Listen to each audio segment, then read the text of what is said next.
Speech off. Hi guys, welcome back to my channel. So I'm doing this video for the second time because I gave a major spoiler in a book and it didn't look like that much, but it is enough to where you want to enjoy the journey. So as I cannot edit out 2 words, I have to start all over again. Anyway, this video is going to be my favorite historical fiction books of the year. I decided to basically sort my favorites into like different genres as much as I can. Rather than doing a list of my top 10 favorites, just because it's more fun that way and I can highlight more books. So yeah, this one is my historical fiction list. And surprisingly, there are not that many of them, which is funny because historical fiction is probably one of my favorite genres. But I don't have that many books this year. And I did read more than the ones on this list, obviously, but none of them were standouts like these. So let's just get started. Okay. Thankfully, this is not as big of a document as my last one. The list is short. It's only 3 Braille pages versus the 9 that I had yesterday. Anyway, let's just start. So the first one I have is Yellow Wife by Sadiqa Johnson. I had heard about this one when it first came out, but I didn't read it. It got a lot of hype when it first came out. And now there is a new one that just came out this year called, I think it's The House of Eve. That's one nice thing about redoing a video. I actually remember the title of a book that I was trying to remember from my first go around. Anyway, yeah, so I plan to read The House of Eve next year. But I did read The Yellow Wife, and I really, I guess enjoyed isn't the right word. I'll read the description, kind of, what I wrote of it anyway. Born on a plantation in Charles City, Virginia, Phoebe Brown was promised her freedom on her 18th birthday. Basically, she is kind of, well, she's called the Yellow Wife, so she's light-skinned, and the master promised her her freedom on her 18th birthday. I can't really tell you why, but you can probably guess. Oh, never mind. I don't think it's that. Basically, the master is her father, hence why she is pale or lighter skinned, and why her father kind of holds some favor with her. Anyway, so he dies and her birthday comes around and the master's wife kind of hates her guts for obvious reasons. So instead of the idyllic life she was hoping for with her true love, she gets sent to this like slave prison where slaves are broken, tortured, and sold. And she's forced to become the mistress of the man who owns the jail. That's why she's kind of called the Yellow Wife, because she essentially becomes his wife, like with everything that comes with being a wife, including procreating with him. So she then has children to protect and eventually kind of help them escape this life that, you know, they might not want. And it gets complicated because her children are half black, half white. So some of them can pass and some of them can't. And it gets, you know, yeah, it's hard. So she has to make really tough decisions. And she makes them, and it sucks. But I was kind of riveted from the beginning to the end. There's definitely language in this book for my Christian fiction subscribers. So a lot of language, a lot of violence, a lot of trigger warnings abound. So, but I still thought it was kind of worth the journey. So yeah, I really am glad I read this one. So yeah, Angie, I think from She just changed her channel name to Book Mama. I actually just saw that today. She just posted a video. I remember she read this book a while ago when it first came out, I think. So yeah, I'm glad I read this one. Next book I read is The Lost Year by Catherine Marsh. This is a middle grade, but I really love this book to the point that I actually bought it. I actually figured that I wouldn't enjoy it that much. I would read it once and never read it again. So I borrowed it from the library. I was on a long wait list and I borrowed it. And then I ended up buying it after I finished it because I'm like, I have to own this. So, yeah. In 2020 storyline, we have Matthew. He's 13 years old. His parents are divorced. His dad is stuck overseas because of the pandemic. He's a journalist, and Matthew is missing his dad. And all he's doing is playing video games. So his mom takes away his game. He continues to misbehave. He almost kills his great-grandmother with a Nerf gun or something. His mom basically moved his great-grandmother into their house. She's 100 years old because of the pandemic. She didn't want her in the care home she was in. So, yeah, she moved her in to their house. And after Matthew almost shoots her with a Nerf gun, he gets punished. Was it a Nerf gun? Whatever. It was some kind of gun. Paint gun? Anyway, he gets punished, and one of his punishments is to help her kind of clean out her stuff. And he finds a picture in her things, and it kind of leads to her telling him about her time during the Ukrainian famine. So we also basically, during that past timeline, it's during Stalin's time during the war, and it's kind of disturbing because they call him Papa Stalin. Yeah, we find out about this Ukrainian famine. We get 3 different girls' perspectives in the past timeline. We have one, and they're all related in this family. So we have, I think, like 3 cousins, if I'm not wrong. One of them lives here in America and is trying to get the cousin who is starving over to America. Then we have another cousin who is living under Stalin's rule, and then we have, like, the one who is, like, starving to death during the famine. And she's kind of alone. So we sort of get their story, and Matthew kind of finds out about his grandmother's history, and it was a really interesting book. Even the parts about the pandemic were interesting too, just because I'm not one to shy away from pandemic books, just because I guess I didn't suffer as much in the pandemic as others did. And I think I just find it kind of cool and relatable to actually read about a time in history that I actually remember. Like, I'm reading about Matthew and his pandemic time, and I'm thinking, I went through that too. That sucked. It was just kind of a different experience. So I think I'm going to enjoy pandemic books instead of, like, shy away from them. So, yeah, anyway, either way, aside from the pandemic, the Ukrainian famine stuff was fascinating and sad. Krista from Books and Jams read this one, and Lindsay from Lindsay's Little Library, they read it for a storathon. I think Lindsay read it for a storathon. I just saw her video. Yeah. Anyway, they both also liked it, and they also said that it would probably be on their top books of the year. So, yeah. Anyway, there's that one. Then we have a couple of books that the Christian fiction community has been raving about. It's When the Day Comes by Gabrielle Meyer and In This Moment by Gabrielle Meyer. I consider this historical fiction because it's time travel to different times in history, and but there's also some romance. So in When the Day Comes is about Libby. She has 2 lives. She's a time crosser.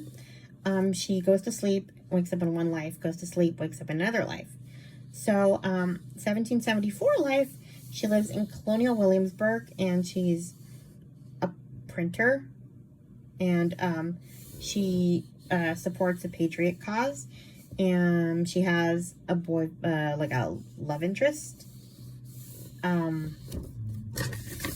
What's his name?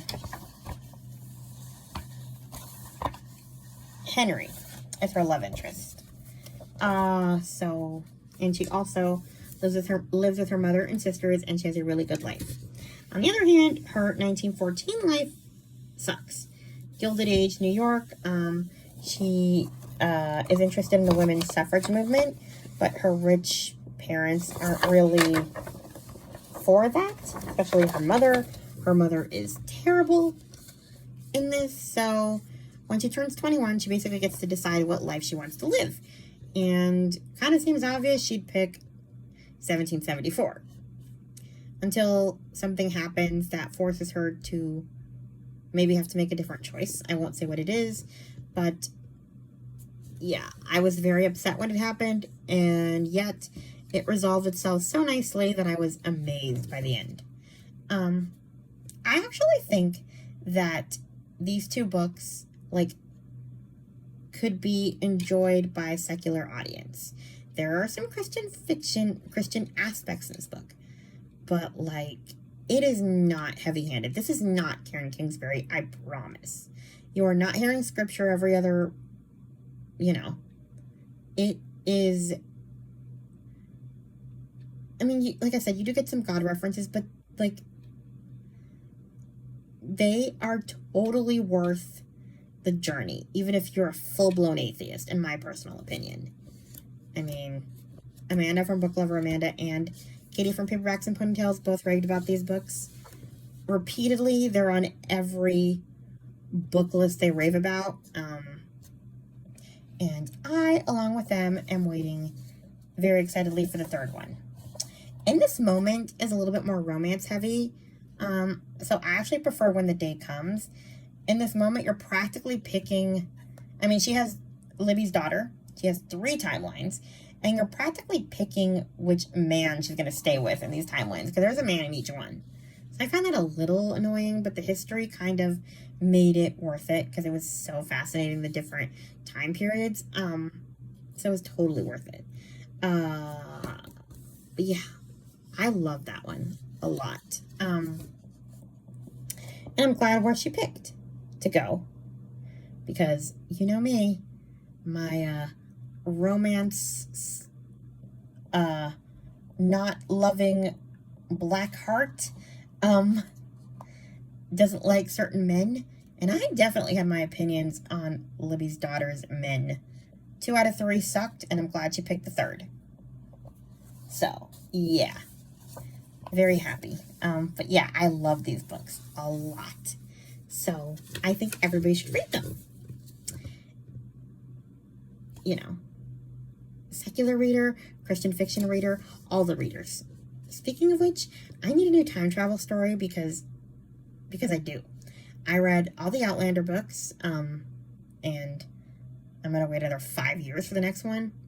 I also read What the Wind Knows by Amy Harmon, which I loved. I cannot remember if that one has swearing, so I can't fully endorse that one for any Christian fiction people, but I loved it, so I kind of looked past it. But then again, my family, like, I have a hard time remembering when books have swearing, because my family swears every other word, so it's just become part of the wallpaper at this point, the swearing. Like, I don't even notice it. So, I don't swear that much, but they do, so I'm so used to it that it goes right over my head. Like, unless it's, like, blatant swearing, like every other word type thing in a book, that's when it bugs me. But, if it's appropriate, even if it's throughout the book, I don't care. Anyway, but yeah, I cannot remember if there's a lot of swearing in that one. Maybe you can look it up on Storygraph or something. But I love that book, What the Wind Knows. I need a good time travel historical fiction book. I'm, like, not really interested in these Groundhog Day books that they're calling time travel. I mean, they're fine, I guess, but I wasn't really into them. Like Una Out of Order and those ones. I want time travel, where somebody travels back in time to to historical times. Yeah. Anyway. So if anyone has anything, shoot it my way, please. Thank you. Next is Codename Edelweiss by Stephanie Lansom.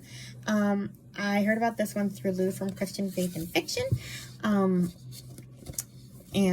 I don't think anybody else I know has read it besides her. And I think they should, because it is amazing. It's about Lisa Weiss. She's a mother during the Great Depression. She has 2 kids, a husband who ditched her, apparently. And her mother, who's a very opinionated German woman, and her younger brother, who is going down the wrong path. Lisa is the only one who works reliably, and she gets fired from her job at MGM Studios. So she's looking for a new job, and she hears about this job with a lawyer, Leon Lewis. But when she goes to meet Leon Lewis, it's a whole different job than she had in mind. He basically asks her to spy on her neighbors and kind of get in with the Germans, because he is convinced that the Nazis are trying to basically seize control of Hollywood. So, yeah. And there's another agent called Agent 13, who we don't know if he's a good guy or a bad guy. So we kind of spend the book kind of wondering who he is, what his intentions are, that kind of thing. So that's intriguing. But yeah, I did not know about this at all. Like Hollywood, I never thought Hitler would be that interested in Hollywood movies. But yeah, he is. And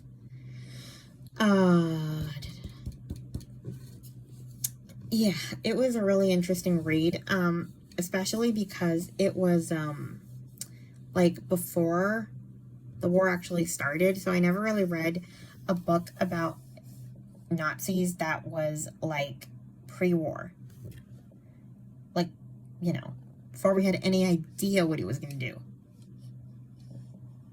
So yeah, it was a really interesting book, and I think all my historical fiction readers should read this one. It is in the Christian fiction category, but any secular reader can also enjoy this one. There is no like blatant, like, it's not super preachy or anything like that. It mentions God as in, she's a Christian, kind of, sort of, not even really, I don't know. It mentions God in like the terms of Jewish versus Christian, that kind of thing, but it's not really that Christian heavy. Anyway, so there's that one. I love that book. Then we have A Fire Sparkling by Julianne McLean. I know this one is definitely secular historical fiction, but I love this one. I found it on an Audible sale, and yeah, so it's about this woman named Jillian. Her boyfriend basically cheats on her, so she goes home to wallow, and instead of being able to wallow, she runs into her father, who basically is like, oh my God, look what I just found. And it is a picture of his mother, her grandmother, in the arms of a Nazi officer. So why is she in the arms of a Nazi officer? That is the question. And so we go on a journey back in time to Grandma's childhood, Grandma and Grandma's twin sister's childhood, to be exact, or I guess early adulthood during the war. And yeah, it is a whole thing. And I love the whole journey. It is not what it looks like, I promise. You will enjoy every twist and turn of this book. I cannot remember, again, it's, like I said, this is secular, so I don't think there's much swearing other than, like, Nazis. And I mean, again, like, these are Nazis. They're not going to be caring about your sensitivities if you're writing a real-life Nazi. So, yeah, it's kind of one of those things that they swear. So, yeah, but I really enjoyed this book and the journey it took us on. So, yeah. Next we have The Warsaw Sisters by Amanda Barrett.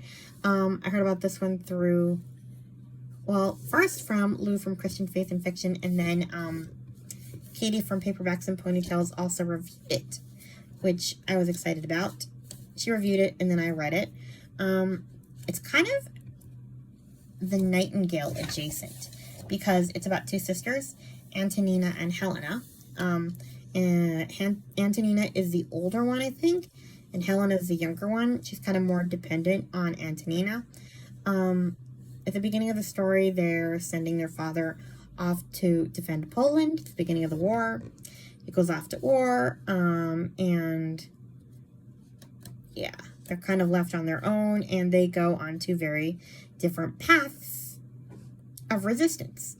Antonina finds out that her boyfriend, Mirek, or her love interest, he is Jewish, so he is sent to the ghetto at some point, and when she can't get him out, she joins a resistance to help rescue Jewish children, but that kind of causes her to have to tell some lies and maybe say some hurtful things to her sister to keep her out of danger. So they kind of start drifting apart, and Helena sort of gets her feelings hurt and has to, fend for herself because she no longer has her sister kind of taking care of her. So she eventually does her own resistance work and joins the secret army. Let me just say this. This is the book that I almost spoiled, so I need to be very careful. That's why I had to redo this video, because I said a major spoiler. So, tread carefully now. This is a violent book, I think. I mean, it's clean for the most part, but it's war, so there's a lot of war violence, and don't get attached to anyone because people can die. I almost said who died in my last, no, I actually said who didn't die in my last video, hence why I had to do this one over again. So yeah, just don't get attached to anyone. But the journey is totally worth it. So, I love this book. And I think everybody who likes historical fiction should read it. It is not Christian fiction heavy. There's some prayer mentioned, but, I mean, it is like you pray during hard times, right? Even secular fiction has people going to church when their kid is dying or something's happening, or, like, you look for answers somewhere. And that's kind of what these characters are doing. So yeah, there's that. And then the last book, well, I guess it's kind of two books technically because there's a sequel, is No Ocean Too Wide by Carrie Turansky. I heard about this one through Katie from Paperbacks and Ponytails. So yeah, I'll read the description for this one. After the tragic loss of their father, the McAllister family is living at the edge of the poorhouse in London in 1908. Leaving their mother to scrape by for her three younger children, while her older daughter, Laura, works on a large estate more than an hour away. When Edna McAllister falls gravely ill and is hospitalized, twins Katie and Garth and 8-year-old Grace are forced into an orphan's home before Laura is notified about her family's unfortunate turn of events in London. So, Laura finds out basically that there is a program that takes orphans to Canada, and her siblings are on that transport. So she works together with Andrew, this kind of lawyer person. He's actually the son of the family she works for, and they kind of work together to help find her siblings. And there's a sequel called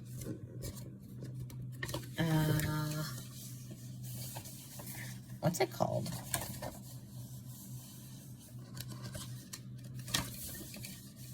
No Journey Too Far.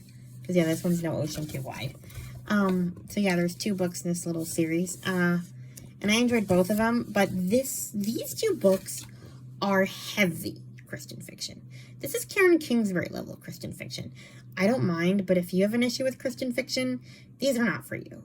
Even with the story. Like, these are people who, like, really bring it out. There's prayer, There's like quoted prayers, there's quoted scriptures. It is everywhere.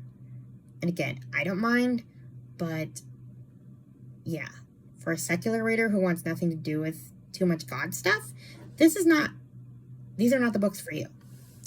But if you can ignore it, or if you don't mind it, like, they're great. Like, I was totally invested in these characters and the stories, all of it. And yeah, I did not know about this program. So yeah, it was kind of nice to read about a time in history I did not know about. I just read those last month, so yeah, I probably already talked about them in my wrap-up, but I definitely loved these two books. So yeah, those are the historical fiction books that I like best out of this year. I decided to do those first because I am pretty sure that I'm not going to read any more historical fiction this book. I am solely sticking to Christmas stories right now. So yeah, I figured that video was safe to do. So please like, comment, and subscribe, and I'll talk to you guys in my next video. Bye! Speech on. Stop recording video.